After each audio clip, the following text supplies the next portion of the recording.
A light magnitude 3.5 earthquake hit 28 kilometers, 17 miles, away from Guatemala City, Departamento de Guatemala, Guatemala, in the early morning of Wednesday, July 9, 2025 at 12:32 a.m. local time, GMT-6.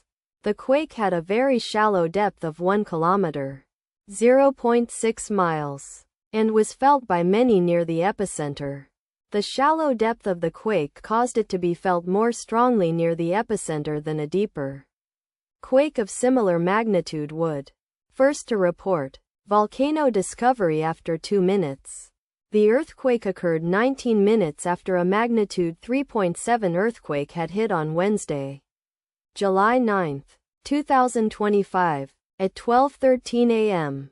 GMT-6 local time, in 6.3 kilometers, 3.9 miles, distance to the northeast. Data source from volcano discovery.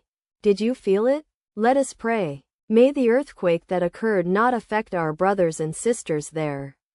May the earthquake not happen again. And may God protect everyone. Amen.